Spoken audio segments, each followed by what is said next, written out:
Those shoulders is heavy. Welcome to No Stats, where we call it how we see it.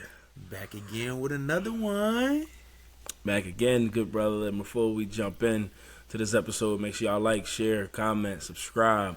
We're not leaving y'all. We promise. We know we've been on a hiatus, but No Stats is here to stay. So make sure y'all subscribe so y'all can stay locked in, and make sure y'all tuned in for when we dropping new episodes. And NBA season is right around the corner, and that's what we're gonna jump in and do a little previews and talk about some scenarios.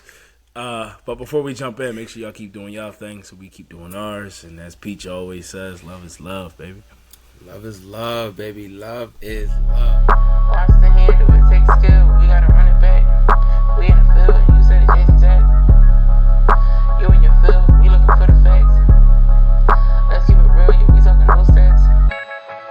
Yeah, we talking no stats. Yeah, we talking no stats. Savage, we right around the corner, man. We right around the corner. A week away? Less than a week away. Got a couple things to bounce around on, but news dropped today that James Harden missed the practice, and he hasn't played in none of the preseason games. And I think the only thing he participated in was that one practice in a team scrimmage. Also, word is he's been, I guess, going back and forth to Houston, but. What do I know? I'm just reading between the lines. Yeah. But what do you make on this situation? It seems that he's a little frustrated that the 76ers haven't, put together a trade package yet. But what do you take of this situation? And if you're the Sixers, what do you do here? I see the complaint with both sides, right? Like, I see both sides of the table. For James Harden, it seems like, from my understanding, right? And correct me if I'm wrong, bro, but it seems like he said he wanted to be a Sixer forever. For life. When he came here. He wanted to be a Sixer for life. Maybe they promised that, and then at the end of the season, they kind of went, okay, maybe not for life. We give you one more year or something like that. 2 more years. And James Harden's like, wow, y'all promised me this. And he got upset. If they said it, I get it, but at the same time, it's business. That's why when you're in a business like that, or just in life in general, take everything with a grain of salt, man. I don't give somebody that much power or believe in somebody that much where it affects me. People are gonna break promises. They're gonna say it's business. These organizations is about making money. So they're going to do what they got to do, even if it means stepping on your back. And I think James Harden just needs to show up and be a professional. I get it. You don't want to be there. You want them to put a trade package. This is just me, the type of dude that I am. It's not like he has a bunch of. What's this, his last year on his contract?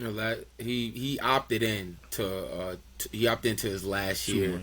So he'll be a free agent, unrestricted free agent next year after this season. Just play after this season. So. And you hit the nail on the head too, bro, about being a professional in them situations. Absolutely, bro. And quickly, bro, be a professional, show up, be there for your teammates, right? Because you still got to bond with these dudes on the team, it seems like. And handle that away from the media. Handle that. Have your agent handle that. Have your agent, telling them I want to be traded.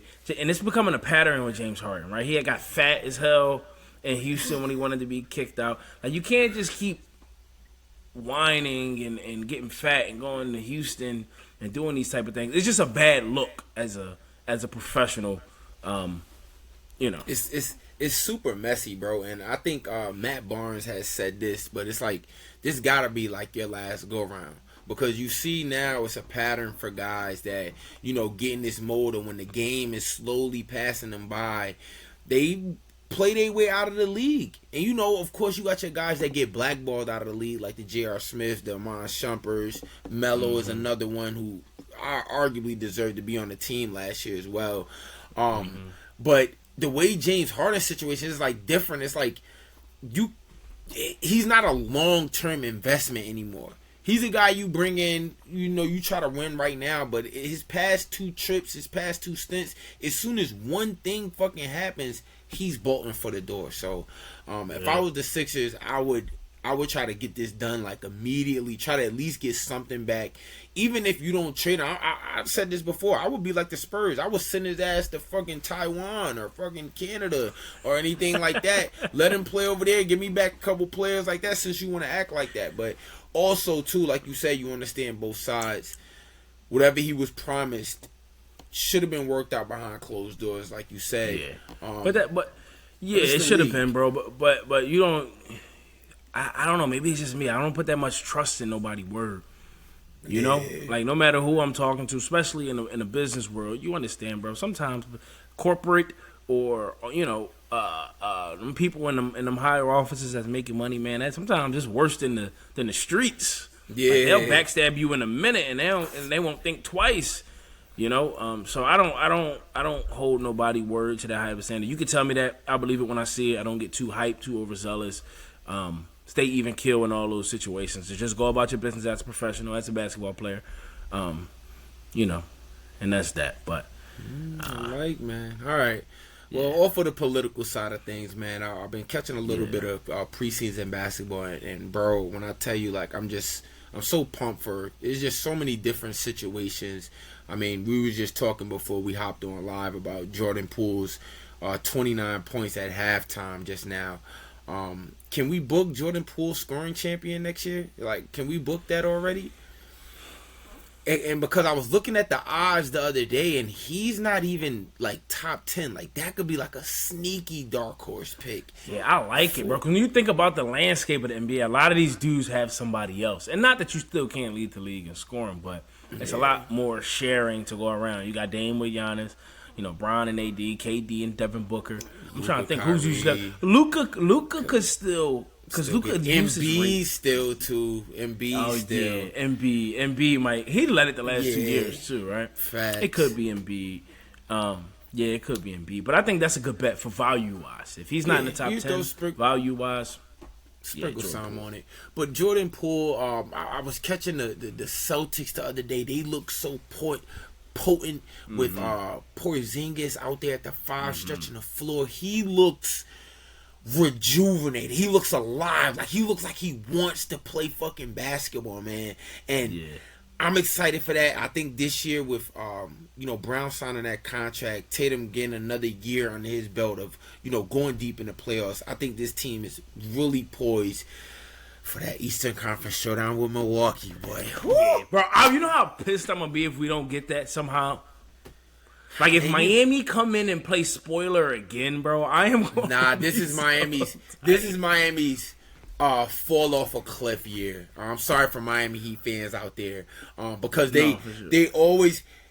And I'm not saying fall off a cliff like they won't make the playoffs, but I can see, like, all right, maybe they might lose in a play-in. They might get first round, losing 6 games or something like that. Because I don't feel like they got better this offseason. They drafted Vasquez from UCLA. Am I saying his name right? Vasquez? Yeah.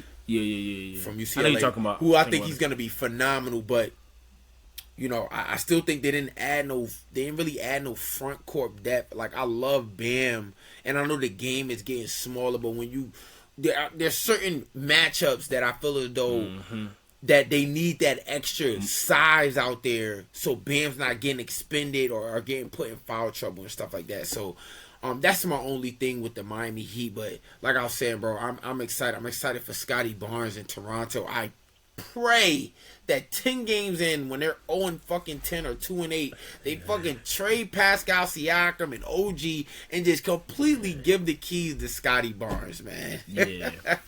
No, agree. Also, you got teams like, Peach says I'm a Hawks fan. I am.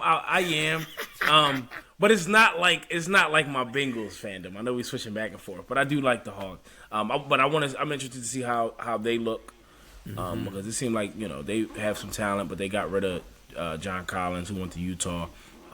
But just really that East, right? I want to see how OKC looks. Didn't they just get somebody?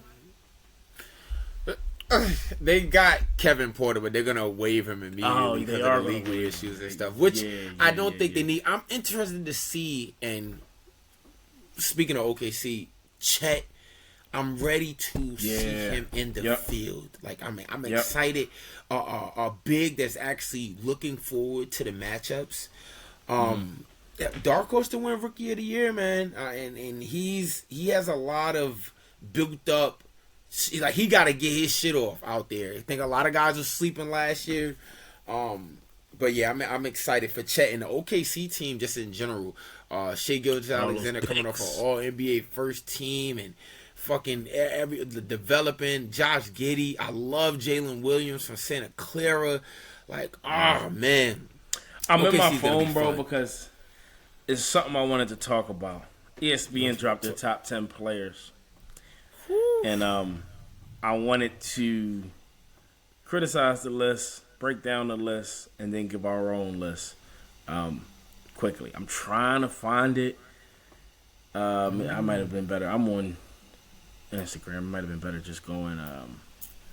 You good? You good? Take your time real fast. I'm gonna talk about the Warriors real quick and how, you know, man, I could be a culprit of this. I think a lot of people was kind of sleeping on the Chris Paul matchup, and now you're seeing now what it's gonna be like to Curry can get off the ball now and get some of the easiest passes. And that's no disrespect to Draymond, but Chris Paul is gonna be out there getting dimes out the ass. It's so many. Just imagine the different actions now you can run now with Clay and Steph on the opposite side, but then you're going pick and roll with Chris Paul and Looney, or pick and roll with Chris Paul and Jonathan Kuminga, and Chris Paul getting into that mid-range and hitting people in the pocket. And shit, you can't do nothing on the other side of the floor with the fucking off-ball action with Steph and Clay. Like, yeah, no, I agree, bro, but I just feel like come playoff time, defense is going to be a concern. I think Draymond Green took a step back, and I feel like I seen that last year. I don't know if everybody else seen that. I think defensively, Draymond isn't the Draymond that I've seen in the past. I think Klay Thompson is losing. Klay Thompson's still a beast, but I think Klay Thompson's losing some of that. And I think I read reports that they're not trying to extend him or not, focused on it right now. I think that could trickle into the season and be a problem. And I think with Chris Paul and Steph Curry on the court at the same time, depending on the matchup, like if you got to play Phoenix and it's Bradley Beal and Devin Booker, oh my God. You're going to have that's fucking a bad Steph matchup, Curry or bro. Josh Okogie. Who you going high? That's a bad matchup, bro. Oh, so yeah, man. you can't have both of them. But I pulled it up. I think this the last year too of this Golden State's core. If they don't win this iteration, I think this is it. Agreed, at least one of them pieces is gonna fall. But go ahead, bro. Yeah. All right. Here's the top 10. ESPN. Right. Anthony Davis at 10. LeBron at 9. Shea at 8. KD at 7. Jason Tatum at 6. Steph Curry at 5. Luka Doncic at 4. Joel Embiid at 3. Jokic at 2. And Giannis at 1. Not a bad list, but I'm sick of people putting this goddamn arithmetic on Kevin Durant's name just because he got swept by Jason Tatum in the playoffs. I'm sick of that. So give me your 10. Give me your 10. Then. These are my 10 right now. Off I'm the gonna dome. give the respect we ain't to write the this dome. down. I'm gonna give my respect to the should I go 10-1 or should I go 1-10? Go 110. 110. 1 Jokic. Respect to the champ. 1 Jokic. 2 I'm gonna go Giannis. 3 I'm not a Luka guy. Man. They have Embiid at 3. Luka is white. I think Luka's a white James Harden in Houston. You've been saying that for a while now. For a while now, bro, because he's literally that. Gets off the ball, just standing there, but this is not a Luka take. 3,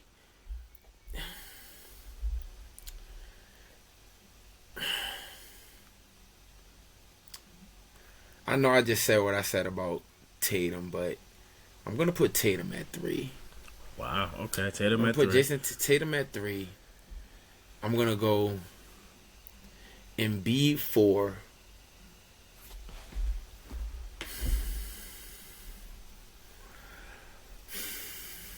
I'm going to go Luka 5. fuck. Okay. KD 6. KD 6. I'm gonna go.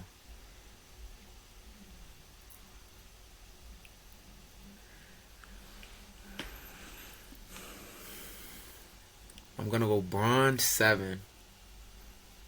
You forgetting somebody, bro. I ain't even gonna let you keep going. Where Curry going, bro? Where's that? Damn! Hold on. He's 3 for me. I'm bugging. Curry 3, Tatum 4, Luka 5, Okay. KD Embiid. 6. Where Embiid No. though? Now you forgot Embiid. So you got Jokic 1, you got Giannis 2, Curry 3, Embiid 4. Embiid or Luka? Embiid 4, Luka 5, Kevin Durant Tatum 6. Tatum 6, Kevin Durant 7. Okay. No. I have we Tatum over Luka. So it's Okay. Jokic 1, Giannis 2, Curry 3, Tatum 4, Luka 5, KD 6. No, now you forgot Embiid. Look. I got it. It's Jokic, Giannis, Curry, Embiid, Tatum, Luka, KD. Okay, now Bron. I'm back. Bron. Now That's 8. You got 2 more spots. That's 8. I got 2 more spots. I'm going Damian Lillard.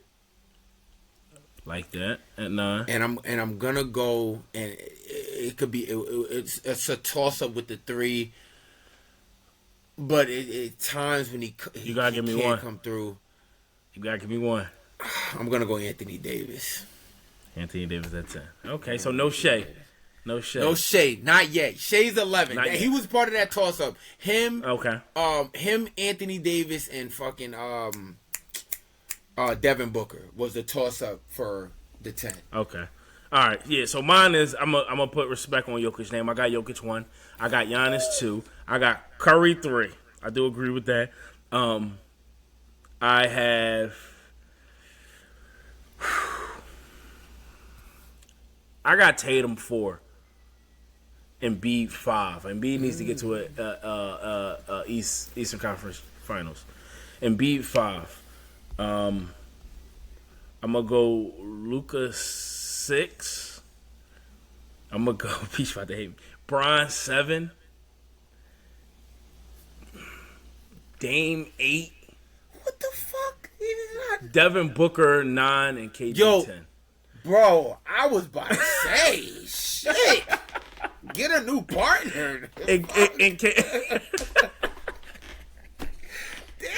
KD 10, bro. That's mine, bro. I'm putting Devin Booker over KD, bro. I think that's Devin Booker's team now. This is my projection going into the year. Not that Devin Booker is going to end up higher on an all-time rank list. You feel me? Like, I'm just saying, I think Devin Booker going into this year, and what I seen last year too, I think Devin Booker is a better player right now, and that's his team. It's still KD, right? KD is, still right behind him. That's why I got them 9 and 10. But yeah, that's mine. And then I like that. AD and Shea is outside looking at. For that, I like that. That's a good top 10. We'll give it. We definitely gonna have a more in depth. Top 10 we're gonna do a awards, visual and all that. But I got a little bit of not too much outside of the box, but kind of like our NFL questions. And I know we're not in season yet, but who's one player you're excited for this year that you kind of got like some expectations for, and why? I know we touched on this a few times, bro, but Austin Reeves, man. I like that. Bro, I can't wait to see this new Lakers team, right? How they built around those 3. Bringing in Gabe Vincent, bringing in Christian Wood, bringing in some of those pieces, Jackson Hayes, and they kept Vanderbilt. I think the expectation for Austin Reeves, I think he'll live up to it, bro. I think he'll play better than he did last year. We spoke about his stint with Team USA and how that'll bring out a little more confidence in him. I heard him come out today or this week and say that he just wants to win a championship with LeBron and be able to tell his grandkids, I want a championship with LeBron James. Like, I think you're going to see a motivated Austin Reeves. I think the trust in Austin Reeves is there a little more. I expect him to take I expect Bron to take a little less of a scoring role, a little less, right? Because you got to think about it. LeBron these last 2 years been almost leading the league in scoring. Like, that's ridiculous. I think Chasing LeBron that could go record. down. Yeah, I think LeBron could go down to 25. Like, take 4 points off of Bron because he's been averaging like 29.